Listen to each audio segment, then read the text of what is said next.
Atos capítulo 26. Nós vamos falar aqui, igreja, do apóstolo Paulo. Esses dias nós viemos numa sequência do Pedro, né? Agora nós vamos falar do Paulo. Que na verdade o Paulo se chamava Saulo, né? E não houve uma mudança de nome da parte do Senhor, não. É que, como Paulo ele foi pregar para os gentios e para os romanos, o nome Paulo ficava melhor. Por isso ele usou mais o nome Paulo do que Saulo, né? Na terra, em Jerusalém, ele usava o nome de Saulo. Então ali, é como se fosse aqui no Brasil, alguém chamado John. A gente ia chamar ele de João, né? Nos Estados Unidos, John, aqui, João. Ou lá, Paul, aqui, Paulo. Mais ou menos isso. Amém? Para facilitar, para o cara não ficar muito, já chega de cara com o nome, né, judeu, e ia falar, esse cara é um judeu, aí já dava ruim. Porque Paulo, ele era romano, era judeu, ele era o completo, ele era o total, né? Então, ele não podia assim, ficar apegado a uma coisa. Então, o que acontece? Paulo, igreja, ele era um homem com convicções assim extremas. Quando ele era convicto de algo, nada tirava isso da cabeça dele. O que hoje nós chamamos de uma cabeça dura. Paulo era um dos maiores cabeça dura da história. E Paulo, conforme a gente sabe, ele foi criado conforme o costume judaico. Ele era um fariseu, só que ele era um fariseu diferente. Ele não só falava, ele agia de acordo com o que ele falava. Ele era 100% ali entregue à lei e aqueles usos e costumes religiosos. Ou seja, ele era um religioso 100% e tinha convicção de que isso estava correto. E para piorar, ele tinha convicção que isso era a vontade de Deus. Aí é onde mora o problema. Vocês lembram daquele versículo que me trouxe luz? Que é aquele, se a luz que há em ti são trevas, que grandes trevas serão? Né? Se aquilo que a gente pensa que é certo foi errado, é muito grave, porque a gente nunca vai mudar, porque se a gente sabendo que é errado, já tem dificuldade de mudar, imagina a gente tendo convicção que é correto. Como é que a gente vai mudar? Agora você imagina o Paulo, tendo convicção que o que ele fazia era para agradar a Deus. E aí, igreja, ele então tendo essa convicção toda, ia ficar muito difícil dele se converter, de haver uma mudança, de o Senhor o alcançar. Porém, Deus não desiste de ninguém. E eu vou falar uma coisa para você. Às vezes a gente dificulta à toa, mas dificultar o plano de Deus em nossas vidas só nos causa sofrimento. É isso que o texto vai dizer. Amém? A gente está achando que está abafando, que está resistindo, está isso, está aquilo. Só nos causa sofrimento. Então, o que aconteceu? Paulo, depois disso tudo, ele se transformou em uma outra pessoa, porque houve o quê? Uma mente renovada, transformada. Então, quando ele teve um encontro com Deus, com Jesus ali, que a gente conhece bem a história, e daqui a pouco ele também vai falar essa história aqui, que ele está falando para o rei Agripa. Então, quando ele teve aquele encontro com Jesus, e ele foi levado até Damasco, né, acompanhado dos seus amigos, porque ele perdeu a visão, 3 dias depois ele volta a enxergar, mas aí ele não enxerga mais como ele enxergava. A palavra de Deus vai dizer que caíram como se fossem escamas dos olhos dele. Então ele passa a enxergar da maneira de Deus. Ele não enxerga mais conforme as suas convicções. E é interessante, ele não mudou. Ele não mudou. Eu falo assim, o que ele não mudou, que eu falo, a essência dele não mudou. Ele continuou sendo a mesma pessoa. O que mudou? A mente, a visão. Tudo que ele via, agora ele via de uma nova maneira. Com a mesma convicção que ele tinha. Só que agora enxergando a coisa correta. Entendeu? É a mesma coisa de você estar andando, quem já andou aqui quando o sol está muito quente, você vai no asfalto, você olha para frente assim, você vê uma miragem. O que é uma miragem? Uma poça d'água. Alguém já viu isso? Você olha naquilo ali, você tem convicção que é uma poça d'água, porque você está vendo. Só que na verdade não é. Então o que você está enxergando não é o que realmente está ali. Mas quando você começa a enxergar o que está lá, você tem a mesma convicção, só que agora da maneira correta. Estão entendendo isso? Às vezes a gente acha que está fazendo a coisa certa, mas não está. E quando a gente está enxergando, a gente começa a fazer a coisa da maneira correta. E a gente precisa destravar isso na nossa mente, porque senão a gente fica perdido, né? Você vê, ontem a pregação do pastor Carlos Zani falou muito isso com a gente. Se você está ouvindo muito a respeito de uma coisa, resolve isso na sua vida, querido. Quanta gente fala aqui de educação de filhos?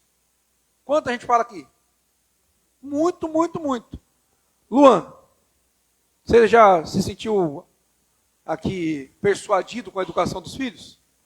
Por quê? Porque você não tem filho. Então, para quem que é que fala sobre educação de filho?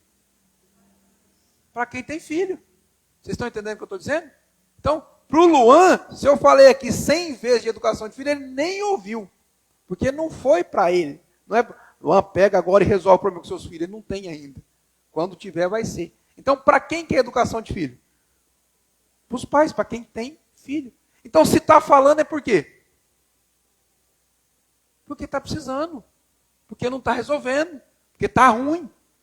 E endurecer só vai causar o quê? Sofrimento. Vocês estão entendendo? É isso que o pastor falou para nós ontem. Começa a romper. Ah, você tem um problema de ficar passando pano para as coisas, dando desculpa. É a argumentação, o espírito de argumentação. Para de argumentar e começa a fazer a vontade de Deus. E pronto, você vai romper rapidamente. Nós temos um testemunho aqui, que o Murilo ainda não deu os testemunhos, mas ele vai dar o testemunho aqui. Você sabia que ontem Deus falou com o Murilo? Falou, mas falou. Vocês sabiam disso? Quantos anos faz que o Murilo está na igreja? Nenhum. Quantos? Deve fazer 2 meses que está. Com 2 meses você está começando a igreja? Por aí, se tiver 2 meses. Aí Deus falou com ele. Aí tem gente que está 40 anos na igreja e nunca ouviu a voz de Deus. Por quê? Porque é teimoso. E acha que está fazendo a coisa certa, mas não dá. Amém? Vamos aprender um pouco com o pastor Paulo aqui, com o pastor Paulo e com o apóstolo Paulo? Amém? Não tem como escapar do Paulo hoje, viu? Capítulo 26. Para a gente entender o que aconteceu aqui. O apóstolo Paulo estava pregando, e aí eles prenderam o apóstolo Paulo, e queria que o condenasse à morte. Aí então, o Festo, que era o governador, falou assim, não, isso aí já não é comigo não. Eu vou levar esse caso para o Agripa, vou pedir uma informação para ele, vou pegar um conselho com ele. Aí o Festo falou com o Agripa gostou da história, falou, traz ele aqui, vamos conversar com ele, vamos ver como é que desenrola isso. Aí levaram o Paulo até o rei Agripa. Esse aqui é o Agripa II. Ele era um pouquinho melhor que o pai dele. O pai dele é aquele que mandava matar os cristãos. Mandou matar o Tiago, né? Depois mandou matar o Pedro, mas aí o Pedro saiu através dos anjos lá, levou o Pedro para fora, você lembra?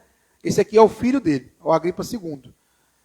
E ele conhecia bem o costume judaico e conhecia bem a história de Jesus. Por isso, Paulo fez questão de falar para ele. Vocês lembram a história? Eles bateram no Paulo, aí o Paulo falou, então, eu sou romano. Aí ele falou, agora deu ruim, vamos liberar. Ele falou, agora eu não quero ser liberado não, agora eu quero ser julgado. Por que ele queria ser julgado? Porque ele precisava falar de Deus para os reis, para os governadores, para as autoridades. E como que ele ia conseguir falar com eles? Só nessa oportunidade. Amém? Então ele estava sendo julgado, e aí então ele ficava diante deles. E aí ele podia então pregar a palavra de Deus. Ou seja, tudo na nossa vida tem um propósito, até o sofrimento. Porque venhamos e convenhamos, ficar preso não é uma coisa boa, né? Se não é hoje, você imagina naquela época. E aí, igreja, o que acontece? Ele então foi levado até o rei Agripa, e o Agripa, ele pensava assim, esses romanos pensavam assim, ó, ninguém pode ser condenado sem que antes seja julgado, sem que antes tenha direito à defesa. Então traz ele aqui e vamos escutar. Amém? Então, diz assim o texto. Então Agripa, dirigindo-se a Paulo, declarou, é permitido que faças uso da palavra em tua defesa. Em seguida, Paulo fez um sinal com a mão e iniciou a apresentação de sua defesa. E disse assim, versículo 2. Ó rei Agripa, considero-me abençoado por poder estar hoje em tua presença, a fim de verbalizar minha defesa contra todas as acusações dos líderes judeus. especialmente porque és versado em todos os costumes e questões que há entre os judeus.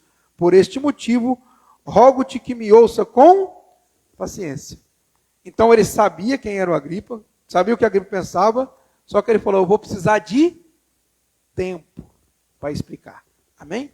Você percebeu que hoje a gente não gosta de gastar tempo ouvindo a palavra de Deus?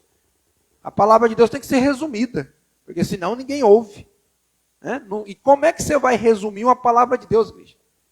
A palavra do Senhor diz o seguinte, se fossem descritos em livros, tudo o que Jesus fez não caberia em todos os livros da terra. Agora, como é que você vai descrever isso em 15 minutos? Faz uma dissertação de 15 minutos. Mas o rei teve o quê? Paciência e ouviu. Mas como a gente é muito mais ocupado que rei, né? Tem tantos afazeres, tantas preocupações, né? Então a gente não tem tempo. Mas o rei tinha. Continua, versículo 4.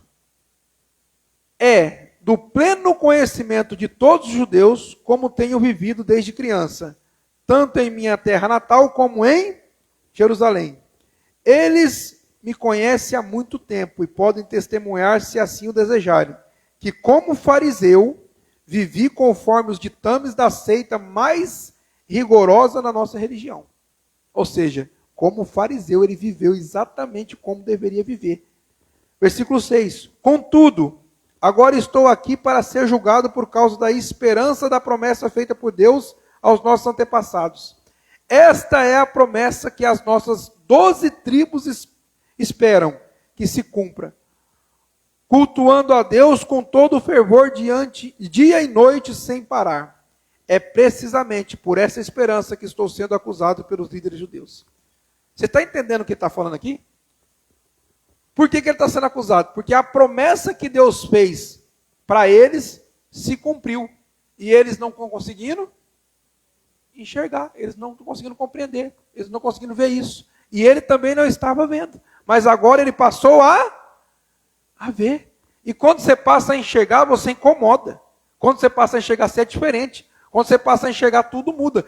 Paulo, ele saiu, foi até Damasco, pegou uma carta e ele tinha uma autorização para prender quem falasse de Jesus.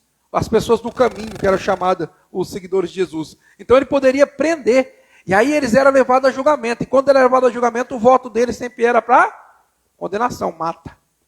Sempre era assim. Só que agora a igreja, ele converteu. E aí quando ele converte, o que acontece? Ao invés de perseguidor, agora ele passa a ser perseguido. Ao invés de prender, agora ele está preso. Estão entendendo como é que muda a situação? Vamos continuar? E olha só, tudo isso por pregar o quê? Por pregar que aquilo que eles esperam a vida inteira, chegou. Foi só isso. Gente, eu só estou dizendo para vocês que as promessas que nós recebemos, que as 12 tribos receberam, que rege toda a nossa esperança, chegou. É só isso. E eles fizeram o quê? Vamos prender, vamos matar ele. Continua. Versículo 8. Por que se julga inacreditável entre vós que Deus ressuscite os mortos? Ou seja, na religião deles, era inaceitável, inacreditável dizer que alguém ressuscitou. E o que Jesus fez? Ressuscitou. Então, aí está o ponto de divergência deles. Eles não criam que isso poderia acontecer. A palavra está dizendo, porque se julga inacreditável que isso possa acontecer. Mas foi o que aconteceu. Eu igualmente estava seguro de que devia me opor ao nome de Jesus do Nazareno. Ou seja, ele estava seguro também que isso não podia acontecer. E foi exatamente assim que procedi em Jerusalém. Havendo eu recebido autorização dos chefes dos sacerdotes, atirei muitos santos aos cárceres. E quando eram sentenciados à pena de morte, sempre eu dava meu voto contra eles. Várias vezes corri de sinagoga em sinagoga com o objetivo de castigá-los e fazia de tudo para obrigá-los a blasfemar.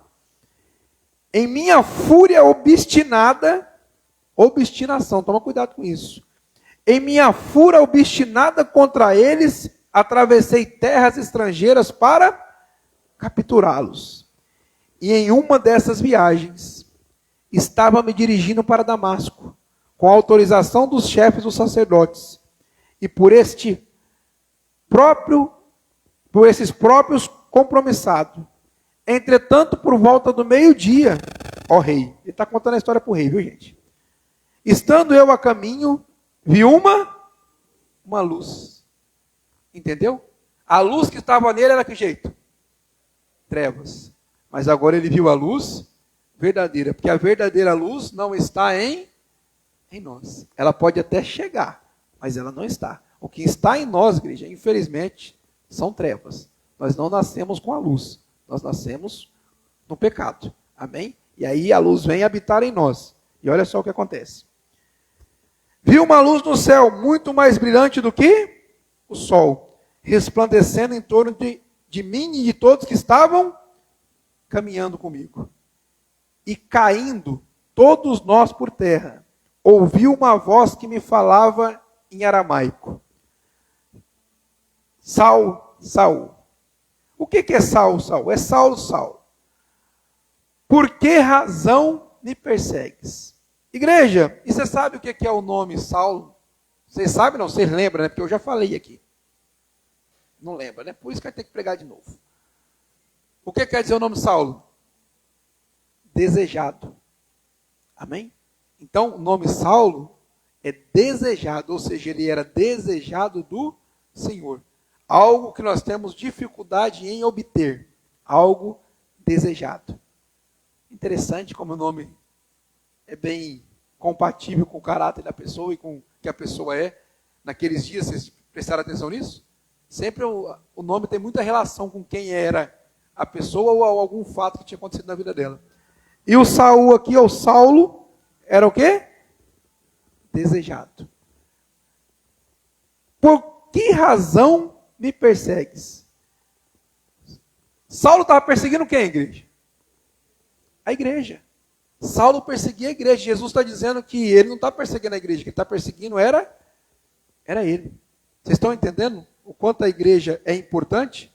A igreja é algo maravilhoso e a gente às vezes não dá a devida atenção e nem a devida importância para o que é ser igreja. Você veja um culto da comunhão, por exemplo. Eu fico imaginando se Jesus vir e muitos pastores vão estar ocupados, gente. Não vai poder nem ir com ele. Porque você vê que é tantas ocupações e não consegue compreender o que significa a igreja. Igreja não é igreja Adonai. Igreja não é igreja Assembleia de Deus. Igreja não é Deus é amor. Igreja não é universal. Igreja não é mundial. Igreja não é comunidade. Não. Igreja somos todos nós. Mas todos nós reunidos. A única oportunidade que a igreja tem de se reunir, o que a gente faz? Se abstém. Oh, dê-me por escuso, hoje eu vou ter que... Comprei um terreno, vou ter que ir lá ver. Ah, eu vou casar, vou ter que ir lá. Ah, eu vou... Vocês lembram das desculpas? Né? É cada um dando uma, eu não vou poder comparecer, porque tem algo a fazer. Por que, igreja? Porque não entendeu a importância. O dia que entender a importância, aí larga tudo que tem e vai, porque é o mais importante. Mas enquanto não enxergar isso, mas de que forma a gente enxerga isso? Naturalmente? Naturalmente eu enxergo o pastor Paulo como presidente do conselho, um cara meio enjoado, que fica apertando nós, é só isso. E o conselho não tem muita força natural falando, é só isso. Naturalmente é isso, mas espiritualmente. Então eu preciso enxergar o quê? Espiritualmente. E aí como é que acontece isso? Só quando recebe uma visita do Senhor Jesus. Então presta atenção, igreja. Enquanto a gente não receber a visita do Senhor Jesus, a gente permanece sendo o mesmo. Nada muda. O cara era religioso, tradicionalíssimo. E nada mudou na vida dele. Tinha conhecimento? Demais da conta. Pensa num cara que era estudado e que conhecia a palavra de Deus, conhecia a lei do Senhor, e ele vai dizer aqui que é engraçado. O engraçado é o seguinte, sabe o que ele vai dizer? O que eu estou pregando é nada mais, nada menos do que os profetas, Moisés e todos os profetas falaram que ia acontecer, e agora está acontecendo. Ou seja, o conhecimento que nós temos é justamente sobre o que está acontecendo agora. mas eles tinham conhecimento, mas não tinham as revelações da palavra. Ou seja, eles olhavam para aquilo e não conseguiam enxergar. Eles olhavam o livro de Isaías, Isaías descrevendo Jesus, aí eles olhavam para o livro, olhavam para Jesus, e a descrição era aquela, e eles não conseguiam enxergar. Já pensou? Levanta aí, Carlos Eduardo, fica aqui. Imagina eu lendo aqui Isaías, eu falo, um rapaz alto, camisa branca, usando óculos, calça preta, ri até desmaiar, um cavanhaque sensacional. Vocês vão saber de quem eu estou falando? Claro, está aqui, ó, descrição. Aí você imagina, está Jesus e está a descrição. Está eles olhando a descrição e não conseguiam enxergar. É como se eu estivesse dizendo tudo isso aqui e vocês falando, quem é? Quem é? Quem é? Pode sentar lá, Carlos.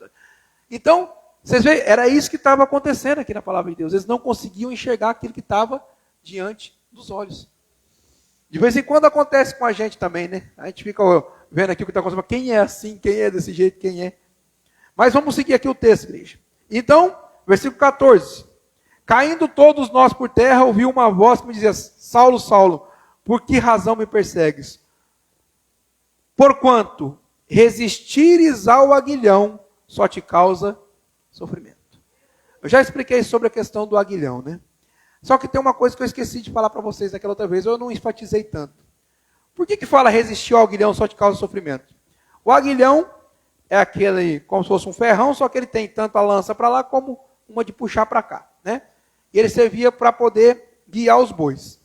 E ele ia mais ou menos atrás ali, o ferrão ia atrás dos bois. Aí o que acontecia? De vez em quando um boi meio brabinho, Pedro, sabe o que ele fazia? Dava um coice. Aí quando ele dava um coice no aguilhão, sabe o que acontecia, Filipão? Ele machucava. Mas não era o cara que tinha cutucado ele, era ele que se machucava sozinho. Então é disso aqui que está falando. Ah, Deus está me punindo, Deus está... Não, queridão. Deus só está com o aguilhão. É você que está chutando, é você que está dando coice, é você que está se machucando. Deus não machuca ninguém, não é o Senhor que está te ferindo, é você que está se ferindo. Por quê? Teimosia, rebeldia, aí vai chutar, aí se machuca. Entendeu? Então, é por isso que diz aqui, ó, porquanto resistir ao aguilhão só te causa sofrimento. Então, na verdade, não é Deus nos fustigando, não é Deus nos oprimindo, é nós com a nossa rebeldia, infelizmente, sofrendo, porque nós queremos. Porque qual que é a intenção do carreiro do boi?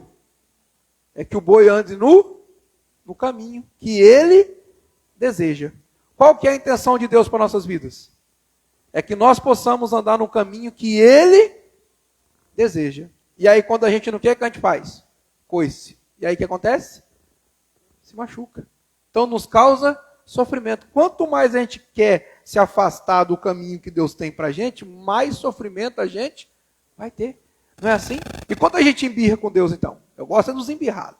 Ah, agora eu não vou mais na igreja, agora não sei o que. Então vai para o inferno. Que beleza, que maravilha. Né? Não, agora não sei o que, então vai. Está ótima a vida, deve estar uma vida sem Deus, deve ser maravilhosa, né? Imagina, se com Deus é difícil, imagina sem Deus. Mas a pessoa acha que sem... Não, agora eu vou fazer o que eu quero. Exatamente. Você sabe o que a gente quer, igreja? Sem Deus? Se destruir. Essa é a vontade de todo ser humano sem Deus, se autodestruir. E aí a gente acha que está abafando porque está fazendo tudo sem Deus. Então vai, continua. Vocês estão entendendo o que eu estou dizendo? E é isso que o Senhor está dizendo para o Paulo aqui. Então, você ficar resistindo ao aguilhão só te causa sofrimento. Paulo ouviu a voz do Senhor, mas ele não conhecia a voz de Deus. Olha que coisa interessante. Letrado, estudado, um religioso e tantos anos dedicado às coisas do Senhor, mas não conhecia a voz de Deus. E aí ele fala, quem és tu, Senhor? Ao que replicou o Senhor, sou Jesus, a quem tu está perseguindo. Agora, pois, levanta-te, apruma-te em pé. Foi para isso que apareci, para te converter em servo e testemunha, tanto das maravilhas que viste da minha parte, como daquelas que te manifestarei. Sabe o que o Senhor está dizendo para ele? Está entregando para ele propósito. Não foi para isso que eu te chamei, querido. Eu te chamei para ser minha testemunha. Eu te chamei para pregar a palavra. Você vai testemunhar tanto o que você viu que aconteceu, que eu fiz, quanto você vai testemunhar o que você irá participar. Ou seja, Paulo, depois que se converte, a gente vê que ele é participante, ele é um vaso usado para muitos milagres aconteçam. Amém? Que é o que Deus quer da gente, igreja. Toda vez que Deus nos usa é para isso. E às vezes a gente quer a glória para nós, né?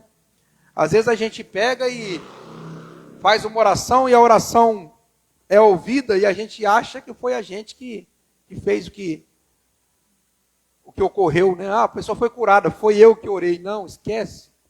Foi Deus que fez. Você só foi o instrumento.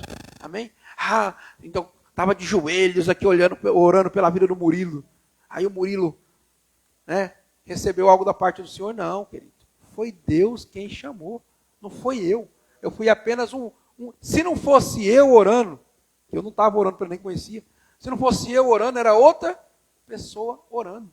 E se não fosse outra, seria outra. Somos apenas vasos. Vasos são muitos nas mãos do oleiro. Então, se você não quer ser usado, outro se deixa ser usado.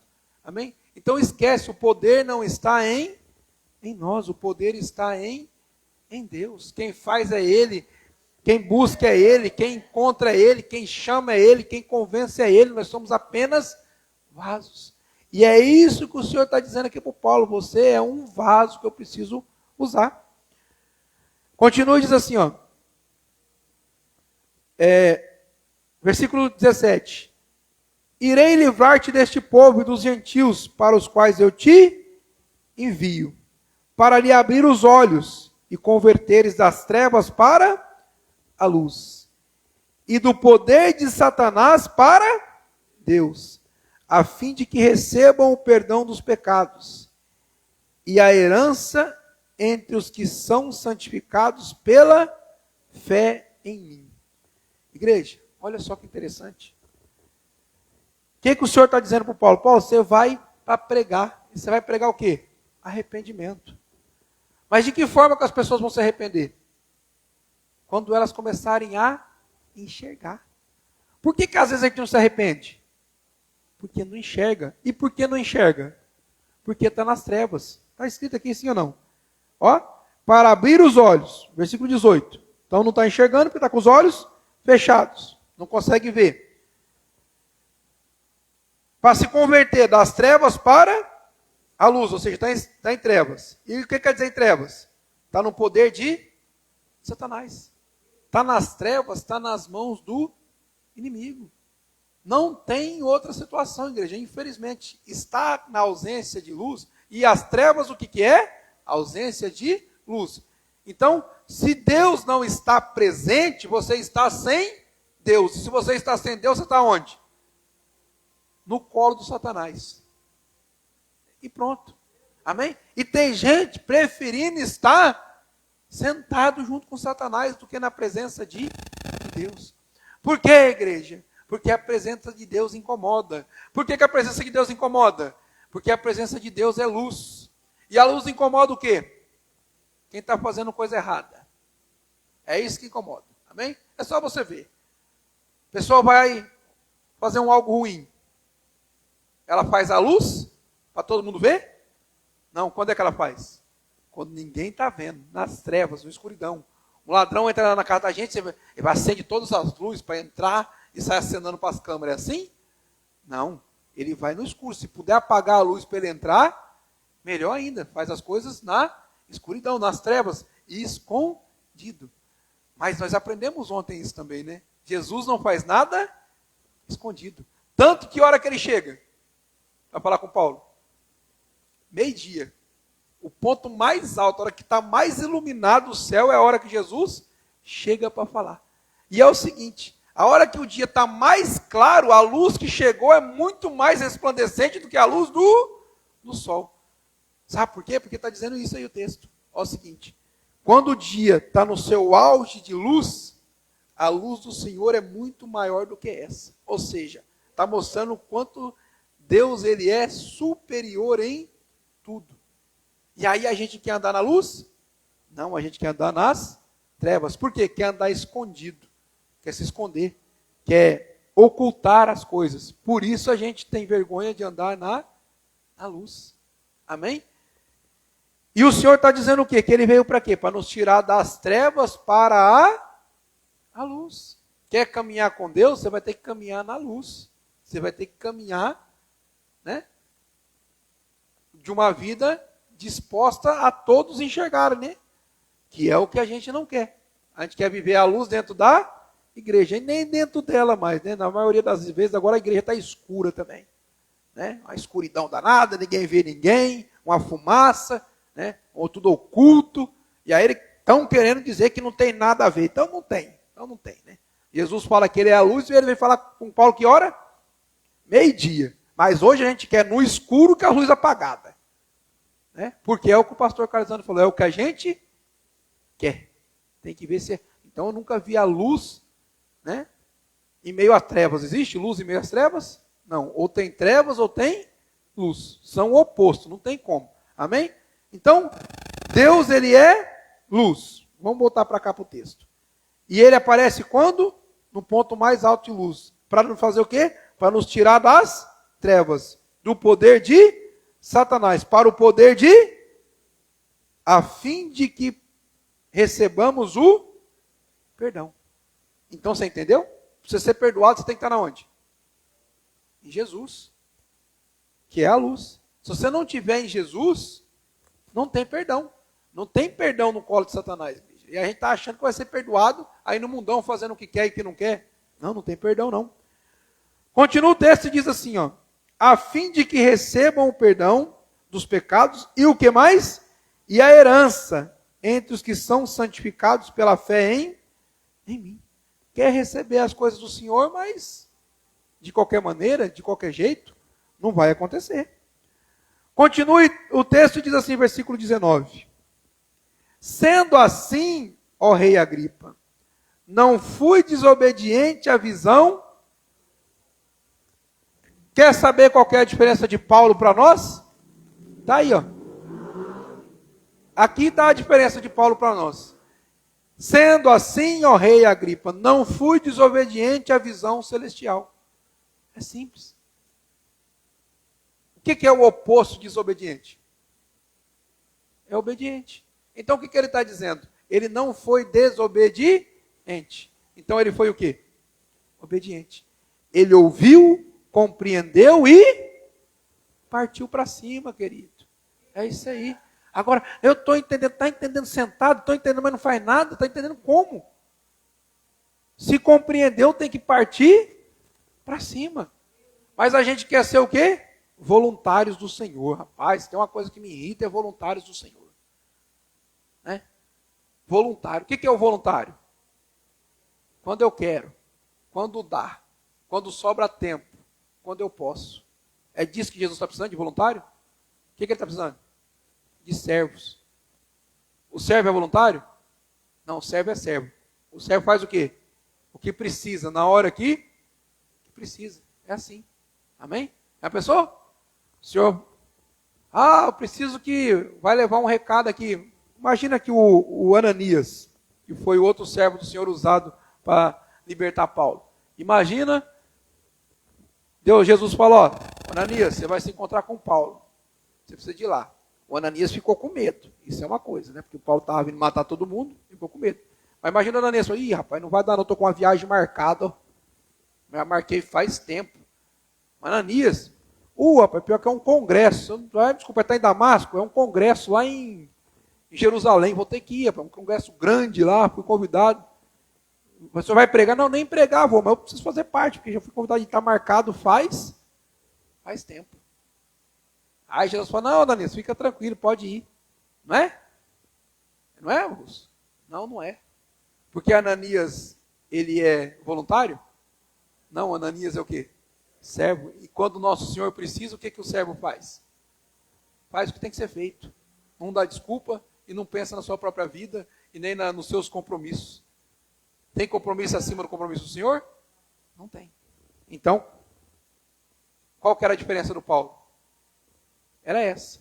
Quando ele recebeu a visão, o que ele fez? Ele não foi desobediente. A visão falou o que para ele? Que era para ele fazer o quê? Testemunho, ou seja, pregar a palavra, não é isso? Versículo 20. Preguei em primeiro lugar, ou seja, ele não foi desobediente. Se é para pregar, o que eu vou fazer? Eu vou pregar. Preguei em primeiro lugar aos que estavam em Damasco, porque ele já estava lá mesmo, já aproveitou que estava lá e pregou. Em seguida, aos que estavam em Jerusalém, e depois em toda a Judeia, e igualmente aos gentios, admoestando que se arrependesse. E olha que legal isso aqui. Admoestando que se arrependesse e convertessem suas vidas para... Então não é só se arrepender. É se arrepender e converter. É se arrepender e mudar. É se arrepender e ser diferente. Ai, como é que eu faço isso? Praticando obras que denotassem seu sincero arrependimento. É bem simples. Amém? Bem simples. Tadinho do Murilo, peguei ele hoje para Cristo. O Murilo me ligou esses dias e falou que recebeu um convite para ir num determinado local. Eu vou falar por alto, vocês vão entender o que eu estou falando. Recebeu um convite para ir em determinado local. E ele entendeu que esse local não era um local ideal para um cristão. E ele falou o seguinte: eu não vou. Por quê? Porque eu vou adorar somente o Deus único. Pronto, acabou. Precisou esgoelar, brigar, falar. Não, é o que isso? Um posicionamento de alguém que se converteu. Mas você não ia? Eu ia, mas agora eu compreendi e não vou mais. Pronto, é isso que precisa. Mas você não sempre fez? Sempre fiz, mas agora eu não faço. Paulo, mas você não perseguia os cristãos? Perseguia, mas agora eu sou um deles, agora eu sou perseguido. Paulo, mas você não prendia os cristãos? Prendia, e agora eu estou preso. Mudou. Paulo, mas você não era contra essa doutrina dos cristãos de Jesus? Sim, mas agora eu compreendi que é a verdade. E por ser a verdade, o que eu vou fazer? Vou pregar, vou espalhar, vou difundir isso por onde? Por todo lugar que o Senhor me mandar. E você acha que é mais interessante? Para onde que o Senhor mandou Paulo? Para quem? Para qual povo? Para os gentios. É a mesma coisa de falar, ó, você não vai pregar em igreja, você vai pregar só na rua. Você vai pregar só nas praças, só ninguém é crente. É lá que é o seu lugar, ó, pastorzão violento. Você já pensou? Uma coisa é você pregar dentro da igreja, para quem quer te ouvir. Outra, teve uma vez, estava eu e o irmão lá de Franca, mais 2 irmãos lá de Franca. E a gente foi fazer um evangelismo e tal, e o irmão foi evangelizar lá naquela Praça Barão, Pedro. Praça Barão em Franca, não conhece? Adivinha o que estava acontecendo lá, Carlos Eduardo? Um joguinho de baralho. Chega o irmão, falou para ele dar uma paradinha para ele pregar. Adivinha? Quase bateram, só não bateram nele que ele era de mais idade. Se fosse um cara, se fosse eu que tivesse lá, tinha apanhado. Como era de mais idade, não bateram nele não, mas expulsaram ele de lá. Por quê? Eles querem ouvir? Não. Agora, esse mesmo irmão, quando ele era convidado na igreja, ele pregava tranquilamente. Estão entendendo o que eu estou dizendo? Uma coisa é você pregar para quem quer ouvir. Outra coisa é você pregar para quem não quer ouvir. Porque mesmo dentro da igreja tem quem não quer, mas ele finge que quer, pelo menos. Né? Ele está aqui, não está querendo ouvir, está torcendo a cara, está roendo as unhas, está despenteando o cabelo, está batendo o pé, mas ele está fingindo que quer, porque está aqui. Não tem como falar, não quero, está aqui. A mesma coisa é você entrar no açougue e falar que você não quer carne, você vai fazer o quê? Então, agora na rua não, o cara não quer mesmo, ele está lá jogando baralho, jogando dominó, jogando xadrez, ele quer qualquer coisa menos Deus, e está evidenciado por aquilo que ele está fazendo. Aí você chega e fala assim, para um pouquinho aí que eu vou falar sobre Jesus. Gente, você já imaginou o que é isso? É a mesma coisa. Teve uma outra vez que ele parou uma festa, mas era na casa dele. Né? Aí deu certo, porque era na casa dele, todo mundo ficou contra ele, foi perseguido dentro da própria casa, mas estava tendo uma festa lá. Ele falou para o DJ assim, festa pessoal do mundo mesmo, tudo, né? Aí ele parou e falou assim, dá uma paradinha que eu preciso ter um recado aqui pro pessoal. Aí a família fala o quê? Pai, você está me matando de vergonha. Pai, não sei o quê. Aí ele falou assim, então, quando vocês quiserem fazer que não aconteça isso, aluga um clube, porque aqui a casa é minha, então aqui vai ter o momento de Deus. Acabou. Posicionamento. Após compreender, e isso gera o quê? O que gerou para Paulo. Perseguição, confusão, é só coisas ruins. Com quem? Com quem está contra. E quem está contra? Bem simples a definição. Quem está contra? Todo mundo que não está a favor. Então, quem não está a favor está contra. E aonde estão as pessoas que estão contra? Próximas de nós. Bem próximas. Amém? Porque quem está longe não interessa. Imagina, eu estou aqui pregando a palavra e um tio meu que mora lá nos Estados Unidos fala, eu sou contra. E daí? Vai alterar em nada a minha vida. Né? Agora imagina se é meu pai que é contra, se é minha mãe que é contra, se é minha esposa que é contra, se é meus filhos que estão contra. Aí isso vai gerar algo ruim em mim. Então, quem está contra é quem está próximo. Né? Ele foi pregar lá. E quem estava contra ele? Quem estava próximo. Né? Quem estava longe não estava nem aí, mas quem estava ali se revoltou. Então, quem vai estar próximo de você, aonde você está, vai ter dois tipos de gente, os que estão contra e os que estão a favor. Amém? E não tem uma etiqueta na testa de cada um, e nem uma camisa. Verde contra, vermelho a favor, não tem isso. Como é que você vai saber se estão contra ou a favor?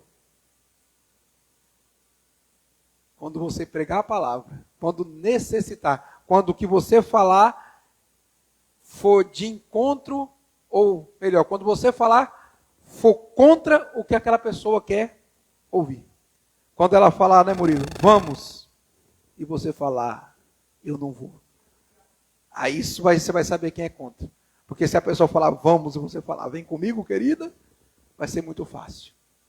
Né? Aí não é oposição. Então, quando você falar, vamos orar, e aquela pessoa fala assim, agora não. Vamos ler a Bíblia, agora não. Vamos para a igreja, hoje não. Aí você vai saber quem está se opondo e quem está sendo a favor. Amém, queridos? Vamos continuar o texto? O texto está muito interessante, não está? Fala a verdade. E nem precisa de inventar moda, é só ler o que está escrito, né? Uma benção. Olha que bom. Continua aqui, igreja. Parte B aqui do versículo 20.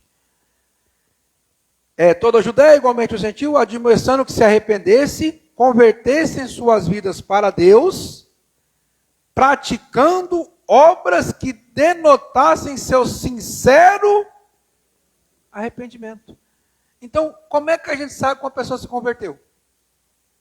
Pelas obras. É pelas obras. Quando as obras demonstram seu sincero arrependimento. Não tem outra maneira de você demonstrar que se converteu. Ao me convertir, estou no mundão. Ao me convertir, estou igual sempre tive. E eu não estou falando aqui de pessoas ruins e pessoas boas, não. Se você for analisar, o Paulo era uma pessoa ruim, por praticar os costumes dos fariseus? Não, ao contrário disso. Certamente o que ele falava, ele cumpria, né? Ele certamente não ficava mentindo, porque ele era pela lei. Então imagina. Então ele não ficava mentindo, não ficava causando falso testemunho, não ficava ali, né, tentando ser o melhor possível, né? Falando das coisas de Deus, ensinando.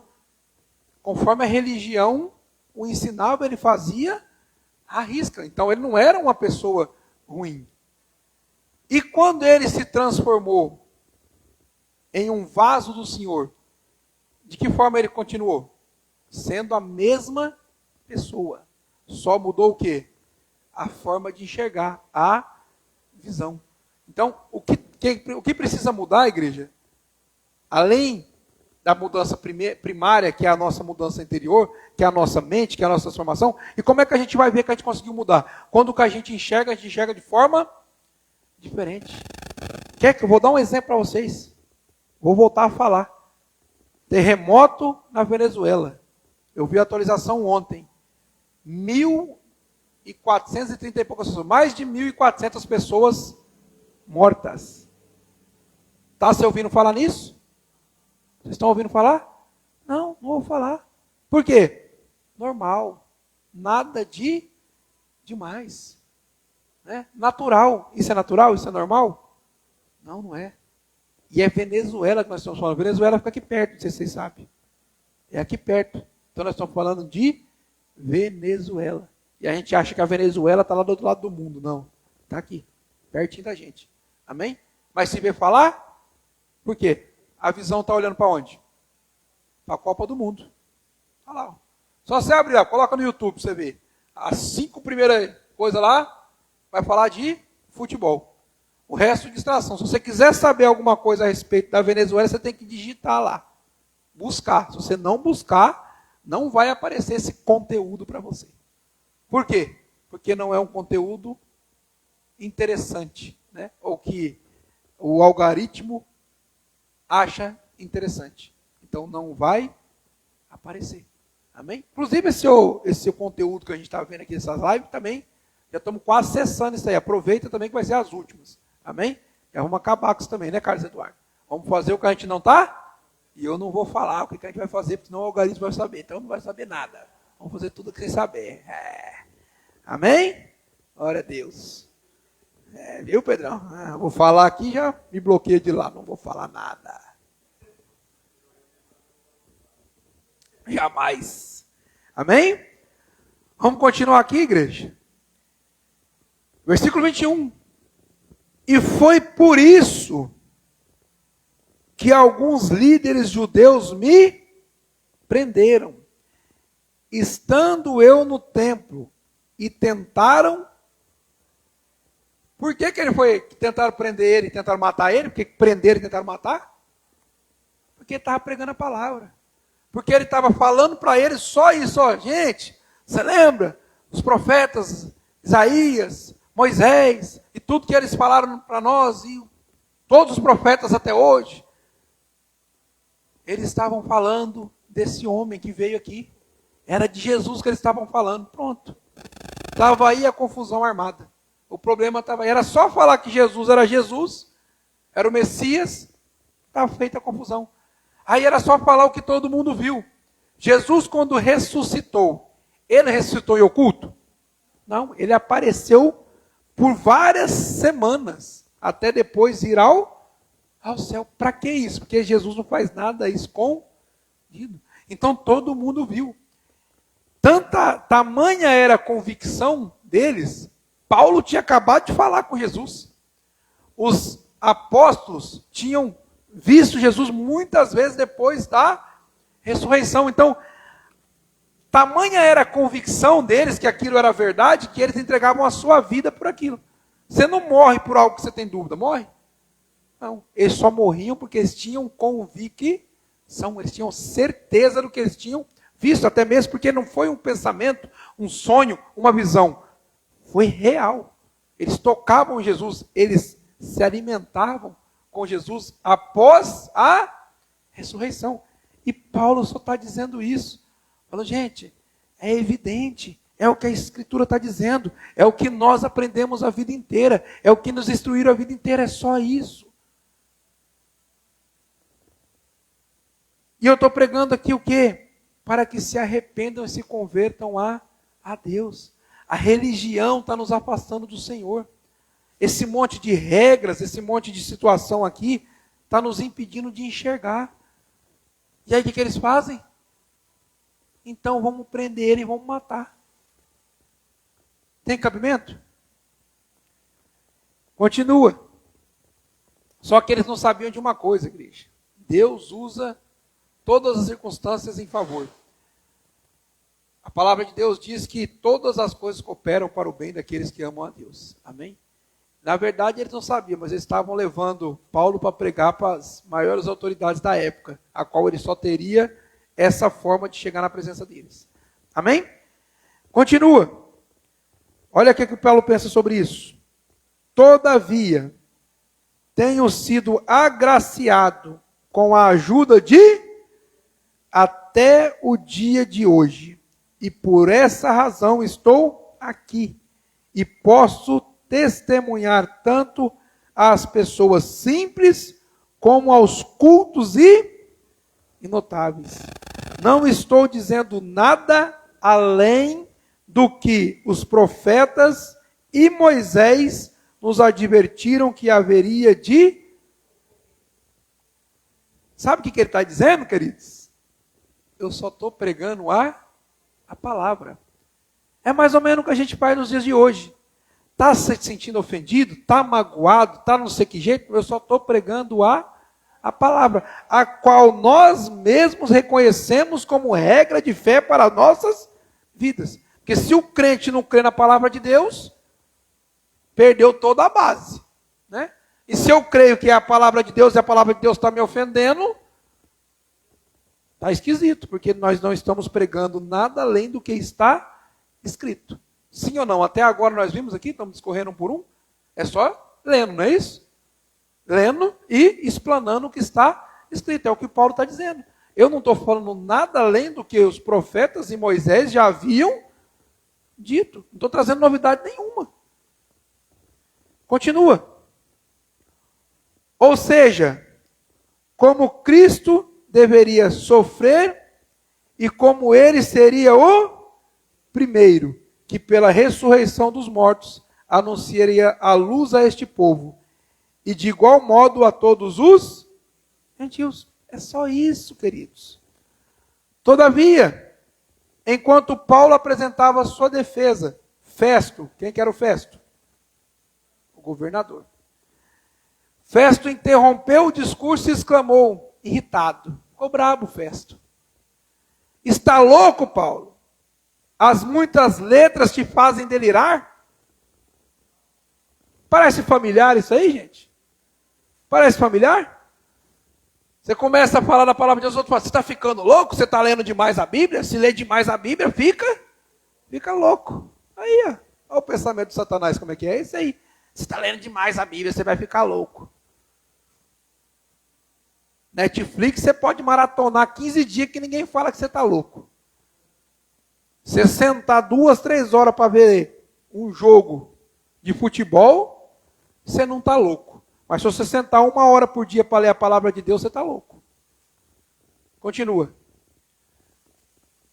No entanto, Paulo argumentou, não estou enlouquecido, ó excelentíssimo Festo. Muito diferente disto. Estou declarando palavras verdadeiras em pleno juízo. Poderia falar, quem está louco é você, mas ele é muito educado. Continua e diz assim. Não estou enlouquecido? Versículo 26. Porquanto, ó rei, perante a quem falo sinceramente. Resumindo, Festo, não estou falando com você, querido, estou falando com o rei. E compreende bem esse assunto. Ou seja, estou falando com o rei que está compreendendo e entendendo. Não sei nem que você está se metendo, mas ele falou isso com educação, viu? Como que a gente tem que ser educado? Continua.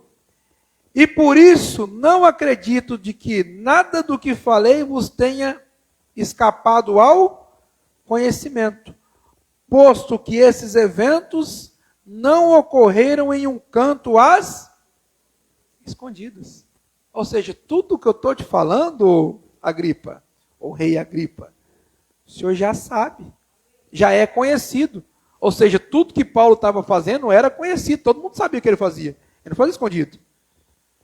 E olha que interessante. Versículo 27.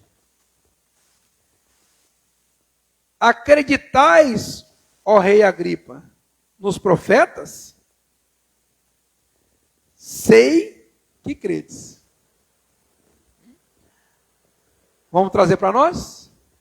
Acreditais na palavra de Deus? Sei que vocês acreditam. Então, o que ele está dizendo? Se você acredita no profeta e em Moisés, por que você não acredita no que eles estão falando? Que Jesus é o Messias. Porque quem está dizendo não sou eu, são as Escrituras. Estão entendendo isso? Então, se acredita no que está acontecendo aqui essa manhã, Se você acredita na palavra de Deus, por que você não acredita no mover de Deus? Por que você não acredita na transformação, na mudança, na renovação, na restauração? Por que você não acredita que se você entregar o seu caminho para o Senhor e fazer o que Ele pede para você fazer, sua vida vai mudar radicalmente em questão de dias? Por que você não acredita que você não precisa ficar sofrendo a vida inteira, que é só fazer o que tem que ser feito?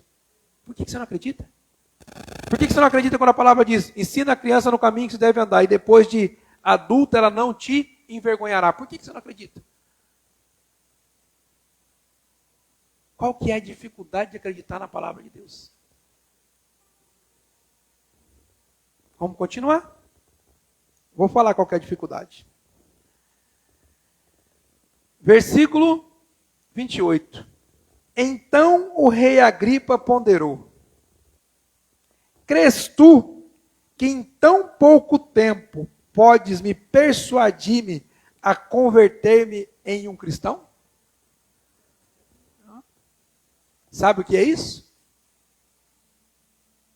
Resistência.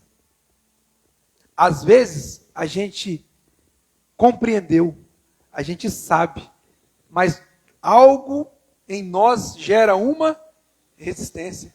O Paulo acabou de falar. Agripa, você conhece tudo o que se passa no nosso mundo dos judeus.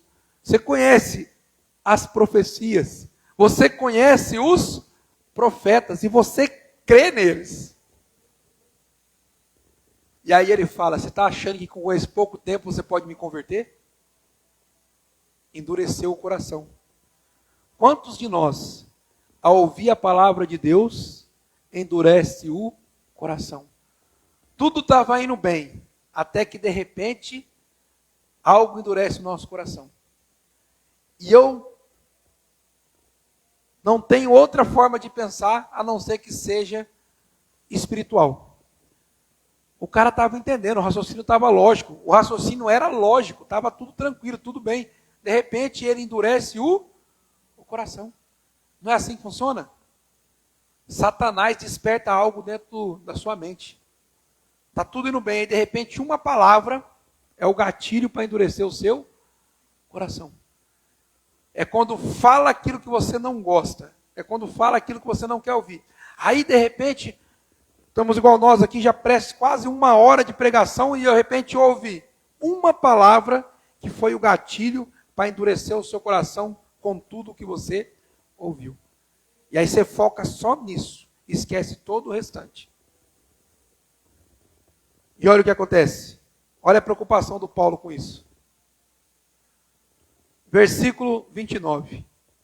Diante do que Paulo declarou, seja em pouco ou em muito tempo, suplico a Deus que não somente tu, ó rei, mas todas as pessoas que hoje me ouvem, se tornem como eu, todavia livres dessas algemas.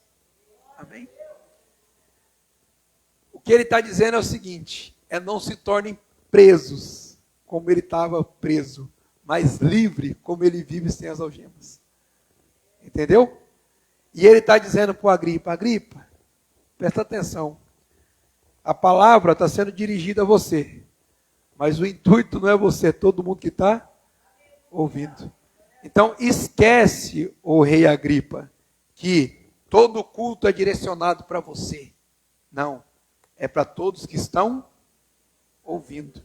Se o rei Agripa endureceu o coração e não quis, outros ouviram e creram, e quiseram. Amém? É assim que funciona. Às vezes você está lá com o coração endurecido e está ouvindo a palavra. Às vezes você está aqui com o coração endurecido e não está ouvindo a palavra e não está querendo. Mas tem alguém ouvindo que está aceitando. Tem alguém ouvindo que está querendo. Tem alguém ouvindo que vai romper. Tem alguém que está chegando e está viajando no foguete. E você está lá no rabo do foguete, esquentando lá, sofrendo. Poderia estar na janela na hora dessa que você chegou primeiro. Mas em vez de estar na janela, está na onde? No rabo do foguete. Tem gente que está assim. Sofrimento, queimando, ardendo, passando dificuldade. Chegou primeiro, podia estar na janelinha. do lado do piloto, né? Como é que funciona isso aqui? Olha que bonitinho o espaço aí fora. Mas não, está lá no rabo do foguete, sofrendo no meio do fogo. Por quê? Porque não aceita. Endurece. Não é para mim. Nunca é para mim. E quando é para mim, aí eu dou uma de Agripa. Você está achando que com esse discursinho aí de 45 minutos, 1 hora, você vai me converter? Está achando que é quem? Vai. Continua. Pois resistir ao aguilhão só lhe causa sofrimento. Continua. Já estamos finalizando. Amém? Falta pouco tempo agora, gente. Versículo 30. Então o rei se levantou e com ele o governador e também a Berenice. Quem que era a Berenice? A princesa, irmã do rei. Ela ajudava nas decisões do rei. Por isso que ela estava ali. Seguidos de todos que com ele estavam assentados. Ou seja, tinha muita gente ouvindo a palavra de Deus. Retirando-se do salão. Olha só que coisa louca isso aqui. Isso aqui era o que, gente? Um julgamento. Amém? Presta atenção, isso aqui não era um congresso, não. Isso aqui era um julgamento. Mas o julgamento se transformou no quê? Num ponto de pregação. Amém? Então, olha só como é que Deus é. O cara está preso, em vez de ser condenado, julgado, ele está ali fazendo o quê? Discursando. Ou seja, está ali pregando a palavra. E olha o que acontece com quem está ouvindo. Então o rei se levantou, com ele o governador, Berenice, seguidos de todos que com eles estavam assentados, e no 31, retirando-se do salão, comentavam entre si. Olha o que eu quero comentar. Não falaram isso na frente do Paulo, não. Numa sala à parte. Este homem não fez absolutamente nada que merecesse prisão, nem muito menos pena de morte. Sabe o que eles estão dizendo? Esse homem não está dizendo nada mais que a verdade. Contra a verdade, não tem punição. Eles reconheceram isso. Qual que foi o problema, gente? Reconheceram isso de que forma? Escondido, oculta. Deus não trabalha no oculto. Deus não trabalha escondido. Deus trabalha na luz. Eles só precisavam reconhecer isso diante de todos. Mas eles reconheceram isso escondido. Sabe quando a gente fala? Não queria falar não, mas até que o pastor está certo no que ele está falando. Sabe quando a gente não fala, mas a gente pensa, eu não vou fazer o que ele está falando não, mas que ele está certo, ele está certo. Que vai dar certo, vai dar certo, mas que eu não vou fazer, eu não vou. É basicamente isso aqui. E para finalizar, diz assim, ó. Versículo 32. E aconteceu que Agripa confessou a Festo. Quem que era o Agripa?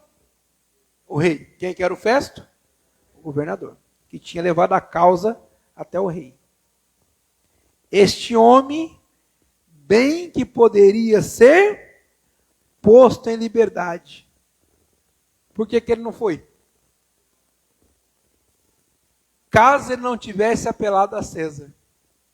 O que aconteceu, igreja? Como ele era romano também, ele falou o seguinte, ó, eu quero ser julgado pelo imperador. Sabe o que é isso, quando ele fala eu quero ser julgado pelo imperador? Marca um culto lá no palácio que eu vou pregar lá. É isso aí, igreja. Marca um culto lá que eu vou pregar lá. Só que a gente não está entendendo o que está acontecendo na nossa vida. A gente não está acontecendo o que Deus está fazendo. Quando marca um horário lá, Carlos Eduardo, Pedro, não é marca um horário para me cortar o cabelo, é marca um horário para me ouvir a palavra, que a gente não está entendendo. Entendeu? A gente não está compreendendo. Quando eu vou daqui para São Paulo é 5 horas. O rei Agripa aqui, quantas horas que é? Pouco tempo, mas é 5 horas. Não é possível que não converte em 5 horas. Vocês estão entendendo? Quando alguém vai fazer uma viagem comigo é para ouvir a palavra de Deus. É para isso. Quando alguém está lá, irmã, naquelas festividades, é para ouvir a palavra de Deus. aqueles seus vizinhos, Tosca, é para ouvir a palavra de Deus. Selma, não é à toa que Deus colocou a gente antenado. É para a gente saber o que está acontecendo e passar a mensagem. Quando alguém marca que quer uma fogasa, ele não quer uma fogasa, ele quer algo da parte de Deus. Né, Robson? Se ninguém for pregar para os carreteiros, como é que faz? Né? Eles não estão aqui, alguém tem que ir lá. Alguém tem que pregar. Quando coloca a gente 7 dias numa balsa, é o quê? Congresso. Congresso, 7 dias congresso. A gente precisa o quê? Compreender. Quem que vai lá na Laranja pregar, Felipe? Tem que estar o Filipão lá, senão como é que faz? Né? Agora tem uns que a gente não sabe onde Deus quer levar, mas que vai levar, vai. Então tem uns que vai para um lugar diferente. Amém? Quem entra lá na Carioca Imports, está querendo uma roupa? Não, está querendo algo da parte de Deus, igreja. Amém? É isso que a gente precisa entender. Né? Eu já falei isso. Aquele salão do Carlos Eduardo lá, barbearia em Tirapuã, o que é aquilo lá? Aquilo é um centro comercial, filho, de tudo quanto é coisa. Todo centro comercial tem o que dentro? Uma igreja. Assim que funciona. Vocês já viram as church? Onde que elas estão? Onde que as churches estão? Nos maiores shoppings. Então o centro comercial lá é para quê? É para nós colocar a nossa igreja lá dentro. Estão entendendo, crente? Aleluia! Posso ouvir um amém? Posso ouvir um glória a Deus? Aleluia! Então, para de se opor, para de resistir ao aguilhão. Isso só está te causando sofrimento. Para de sofrer, crente, vamos ser felizes. Amém? Vamos ser felizes, vamos ser libertos. Olha o que o Paulo está dizendo. Basicamente ele está dizendo aqui, você está vendo essa algema aqui? Mas vocês que estão presos, eu vim aqui para libertar vocês. Tem cabimento isso aí, o Filipão? Tem cabimento, Murilão? O cara está preso, vai vir aqui para libertar vocês. É difícil de compreender. Mas quando a gente compreende, a gente vive o extraordinário de Deus. É só compreender. Está todo mundo olhando e vendo um julgamento. Paulo está enxergando um culto. Aí está todo mundo olhando e falando, esse cara está louco, podendo ele ser livre agora, ele vai pedir audiência com o imperador. Para quê? E Paulo pensando comigo, é um culto que eu estou marcando lá, eu preciso pregar lá em Roma.